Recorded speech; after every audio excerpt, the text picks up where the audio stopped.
Let's go to the final one here. Fun stuff. CNN Plus, of course, we danced on the grave here for rightful purposes. We still are, by the way, the owners of that proud CNN NFT of the first moments of CNN Plus, what they described as the most historic moment in CNN history since their launch and their founding. And since it failed so miserably the first time, $300 million, they've decided to do it again, except this time make it way worse and even more annoying. So let's go ahead and put this up there on the screen. It seems that Warner Brothers Discovery is now going to test out CNN news alerts while Max viewers are watching TV shows and movies on the platform. So I want everybody to think about your favorite show on Max, formerly known as HBO Max. Let's think about Last of Us, The White Lotus, House of the Dragon.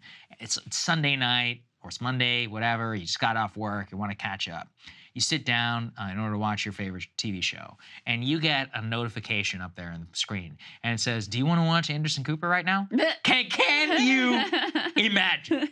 I would freak out, and especially if it became some sort of picture-in-picture situation.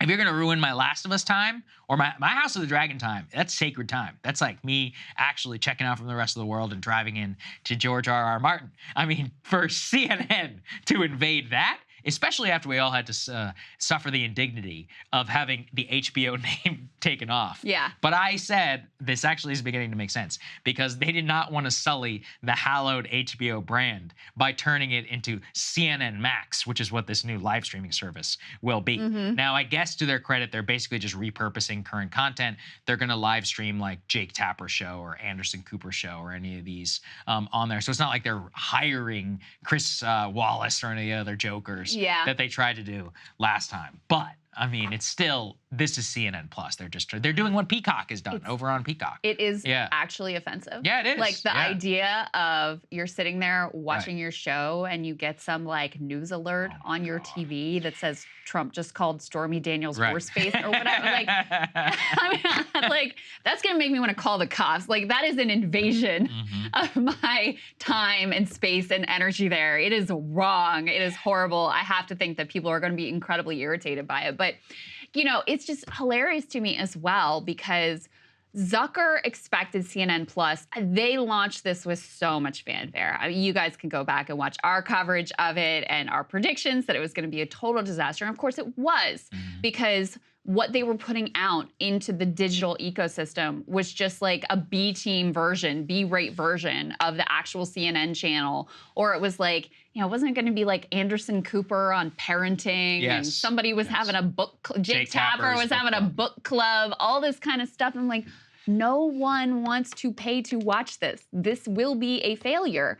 And sure enough, it was. They pulled the plug. I mean, it was the smartest move, honestly, that probably Krystal made, was to immediately pull the plug on CNN Plus, which was losing cash hand over fist, complete monumental disaster. And now they're just going right back to the well with, it doesn't seem like any real, you know, new insight into how this is going to work out. It's kind of incredible, but they feel like, I mean, I understand the thinking from the perspective of they're looking at NBC/MSNBC has made some kind of a digital play. Fox News has made some kind of a digital play. I don't know that any of these are really working out all that well, but they're doing it, right? CNN knows the writing's on the wall in terms of the normal cable news business. They know they have to do something. That's why Zucker put so many eggs in this basket to start with. But they just have no understanding of what a successful online streaming business would actually look like. And so they're just recreating CNN Plus. It's incredible. Yeah, it's actually incredible. And they also did it at the same time that they are hiring a new chief. Let's go ahead and put this up there on the screen. Mark Thompson has been named the new CNN chief executive, according to CNN. And Mark Thompson is an interesting guy. He actually worked at the New York Times. He was one of the CEO of the companies that actually brought it out of really what was a business crisis for them. But here's the thing. This is a newspaper guy. He previously had worked over at BBC News. The thing is about the way that the Times turned around is the Times currently is not a news business. It's a cookbook crossword business with a news arm. It's basically a liberal lifestyle brand that also has news. And that's traditionally how the news business works. People don't really like to pay for news. They like to pay for other stuff, and then it's subsidized by the news. Well, the news is subsidized by that other stuff. Well, how is CNN going to operate like that? Yeah. I mean, look, at the end of the day, they're fine. They've got these fake cable carriage fees that's going to subsist for them for the next couple of years. They are still rolled into a multi-billion-dollar corporation like Warner Brothers Discovery. HBO, Max, and all this other content can easily subsidize the news arm, but they want it to be profitable the way that it is. How, though, can you turn this around into a sustainable business asset? The Thompson strategy for making CNN successful would be to like resuscitate Bourdain from the dead and basically just make it so that he's on the air all the time. That, by the way, people forget this. He was the most successful thing on all of CNN. I was going to say, that's not a bad strategy. Yeah, I mean, he was once in a generation. Like, where's he going to come from? Right. How are you going to find another Bourdain?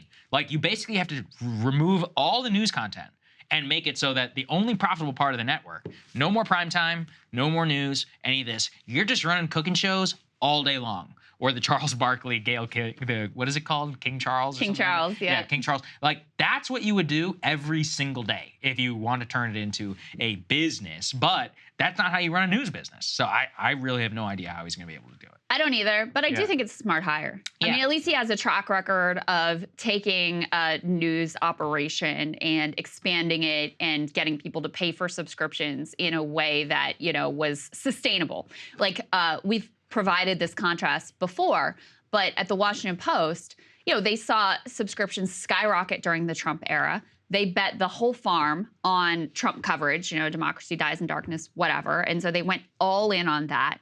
And then the moment that Trump is out of office and political interest wanes a bit, then their revenue is falling off a cliff. They just went through another round of layoffs. They're in a lot of trouble.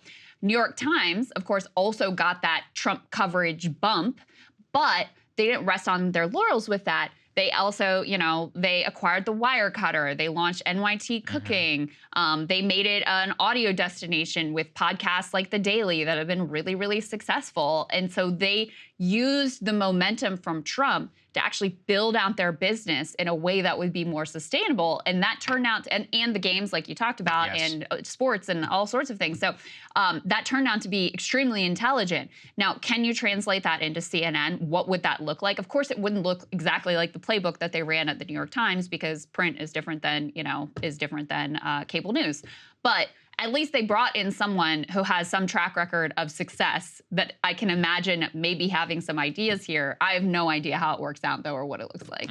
Well, yeah, good luck. Good luck to our colleagues, I guess, over at CNN. I guess we wish you nothing but the best. Yeah, but I'm going to enjoy it. I appreciate having another go at CNN Plus to keep an eye on here. I can't wait. The first time, though, that I get interrupted, oh, man, I can't even tell you how angry it's going to make me. Hey, guys, if you like that video, go to breakingpoints.com, become a premium subscriber, and help us build the best independent media organization on the planet. That's right. We're subscriber funded. We're building something new. We want to replace these failing mainstream media organizations. So, again, to subscribe, it's breakingpoints.com.